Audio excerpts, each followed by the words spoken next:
হয়, এই মুহূৰ্তত মই উপস্থিত আছো নুমলীগড়ৰ কাষৰীয়া ধলাগুৰি মধ্য ইংৰাজী বিদ্যালয়ত আৰু এটা দৃশ্য দেখুৱাম, যিটো দৃশ্য দেখাৰ লগে লগে আপুনি অনুভৱ কৰিব পাৰিব কৰ্মস্পৃহাৰ এটা চূড়ান্ত নিদৰ্শন। আমি এখন বিদ্যালয়ৰ এটা কোঠাত, অৰ্থাৎ ধলাগুৰি মধ্য ইংৰাজী বিদ্যালয় এটা শ্ৰেণী কোঠাত এই মুহূৰ্তত এটা পৰিৱেশ কেমেৰা পাৰ্চন প্ৰবীণক দেখুৱাবৰ বাবে অনুৰোধ কৰিছোঁ। আমি প্ৰথমতে বাহিৰৰ পৰা সেই পৰিৱেশটো অকণমান দেখুৱাই ল'ম আৰু অনুমতি সাপেক্ষে আমি কোঠাটোলৈ সোমাম। এই শ্ৰেণী কোঠাটোত ইতিমধ্যে এগৰাকী শিক্ষয়িত্ৰীয়ে কোলাত কেঁচুৱা লৈ এনেধৰণে তেওঁ শিক্ষা প্ৰদান কৰি আছে আৰু যিটো দৃশ্যই আচলতে তেখেতৰ কৰ্মৰ প্ৰতি থকা শ্ৰদ্ধা ভাৱটো প্ৰকাশিত হয়। আমি বাইদেউগৰাকী অনুমতি পালে কোঠাটোৰ ভিতৰলৈ সোমাবলৈ চেষ্টা কৰিম। অকণমান সেই দৃশ্যটো আমি নিউজ লাইভৰ দৰ্শকক দেখুৱাবৰ বাবে চেষ্টা কৰিম। বাইদেউ অকণমান সোমাব পাৰিম নে? হয়, এইগৰাকী বাইদেৱে এনেকৈ কোলাত কেঁচুৱা লৈ ছাত্ৰ ছাত্ৰীসকলক শিক্ষা প্ৰদান কৰি আছে আৰু আমি তেখেতৰ পৰা অকণমান বাইদেউ অকণমান কথা পাতিব পাৰিম নেকি? অকণমান সময়।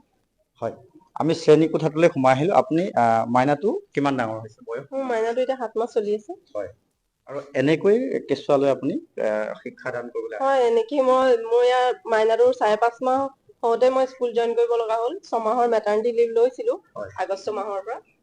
আৰু অসুবিধা হয় মাজে মাজে? অসুবিধা অলপ হয়, এতিয়া মাইনাৰ গাটো ভাল নহয়, কালি ছুটি লৈছিলোঁ। তাৰপৰা এতিয়া উপায়তো নাই, নিজৰ ডিউটি যেতিয়া ডিউটিটো কৰিবই লাগিব, তেনেকে আহিছো আৰু নাহৰনিৰ পৰা। আপুনি ইয়ালৈ কিমান দূৰ হয় আপোনাৰ ঘৰৰ পৰা? কোন ইয়াৰ জেগাত? পৰা মোৰ ঘৰ নাহৰনিত আৰু মোৰ প্ৰায় 34 কিলোমিটাৰ হয়। 34 কিলোমিটাৰ দূৰ। আপুনি ইংৰাজী পঢ়ুৱাই? মই ইংৰাজী আৰু হিন্দী পঢ়াওঁ। হয়, এইগৰাকী বাইদেউৰ নামটো অকণমান জানিব পাৰিম নেকি আপোনাৰ? মোৰ নামটো আঞ্জুমা পাৰভিন। এনেকৈ এই মুহূৰ্তত অকণমানি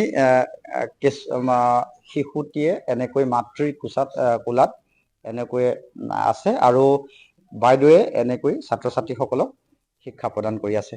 মই অকণমান এগৰাকী ছাত্ৰী জানিব, মাইনাটোৰে সৈতে বাইদেৱে সদায় পঢ়ায় তোমালোকক? হয়, সদায় পঢ়ায়। এনেকে কোচাত লয়? হয়। বাইদেৱে কি পঢ়ায়? ইংলিছ। ইংলিছ পঢ়ায়। এয়া আছিল এটা শ্ৰেণী কোঠাৰ দৃশ্য। আমি সেই দৃশ্যটো দেখুৱালোঁ আৰু এনেকৈয়ে এইগৰাকী শিক্ষয়িত্ৰীয়ে শিক্ষা প্ৰদান কৰি আহিছে।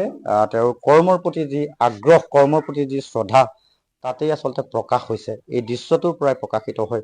আমি অকণমান, যিহেতু ইতিমধ্যে ক্লাছ চলি আছে, গতিকে অকণমান বাইদেউৰ অনুমতি সাপেক্ষে আমি কোঠাটোত সোমালোঁ। প্ৰধান শিক্ষকক আমি লগ পাইছোঁ, তেখেতৰ পৰাও জানিবৰ বাবে চেষ্টা কৰিম আৰু দৃশ্যও আমি দেখুৱাই যাম।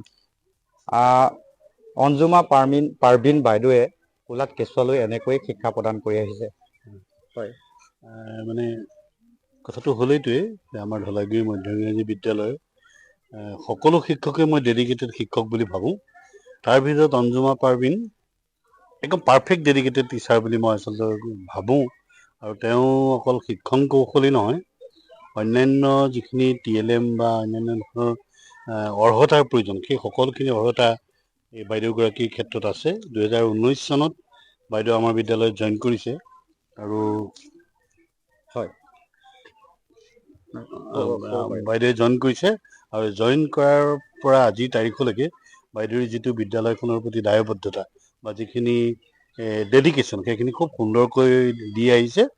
সেইফালৰ পৰা আমি যথেষ্ট সৌভাগ্যৱান আৰু বৰ্তমান তেওঁক আমি ইংৰাজী বিষয়টো দিছোঁ, যিহেতু বাইদেউ এগৰাকী স্নাতকোত্তৰ শিক্ষাৰে শিক্ষিত শিক্ষয়িত্ৰী। গতিকে তেখেতক আমি এই বিষয়টোকে দিছোঁ আৰু তেওঁ প্ৰথমৰ পৰা সেই বিষয়টো চাইছে। তেওঁ হিন্দী বিষয়টো যথেষ্ট অৰ্হতা আছে। মাজে সময়ে আমাৰ হিন্দী শিক্ষক বৰ্তমান নাই, হিন্দী বিষয়টোও তেওঁ মাজে মাজে চাই দিয়ে, আমাৰ শিক্ষকসকলেও চায়। তথাপিও মেইনলি তেওঁ মানে প্ৰধানভাৱে তেওঁ ইংৰাজী বিষয়টোক যথেষ্ট আৰু এটা কথা হয়, আৰু এটা কথা দেখিছোঁ যে বাইদেৱে যথেষ্ট দূৰ, স্কুলৰ পৰা তেখেতৰ ঘৰলৈ যথেষ্ট দূৰ, কেঁচুৱাটোৱে সৈতে এনেকে ইমান দূৰ অতিক্ৰম কৰি আহে। আচলতে আমাৰো বেয়া লাগে। বাইদেৱে আচলতে ক'বলৈ গ'লে যি মেটাৰনিটি লিভ হিচাপে 6 মাহ পায়, সেইটোহে লৈছে। এইটো মন কৰিবলগীয়া কথা যে তেওঁ 27 তাৰিখে জইন কৰিব লাগে আৰু 27 তাৰিখে তেওঁ আমাৰ বিদ্যালয়ত জইন কৰিছে। গতিকে জইন কৰা দিনাৰ পৰা সেই কেঁচুৱাটো লৈ তেওঁ পাঠদান কৰিছে। আমাৰ অকণমান বেয়াও লাগে, তথাপিও তেওঁ যিটো দায়বদ্ধতা, এই বৃত্তিটোৰ প্ৰতি তেওঁ যিটো দায়বদ্ধতা ইমান মানে সততাৰে পালন কৰিছে যে সেইটো দেখি আচলতে আমিও অভিভূত হৈছোঁ। আমি ভাবোঁ এনেকুৱা শিক্ষক যদি থাকে এখন বিদ্যালয়ৰ শিক্ষাদান ফলপ্ৰসূ নিশ্চিতভাৱে হ'বই। হয়, আচলতে এয়া এখন চৰকাৰী বিদ্যালয় আৰু চৰকাৰী বিদ্যালয়ত প্ৰকৃতাৰ্থত এনেকৈয়ে যদি প্ৰতিজন লোকেই দায়বদ্ধতাৰে নিজৰ কৰ্মৰ প্ৰতি শ্ৰদ্ধা বা আগ্ৰহ এনেকৈ প্ৰকাশ কৰে, আচলতে যি আমাৰ ব্যৱস্থাপনা। ধন্যবাদ জনাইছোঁ বিনোদ ফুকন।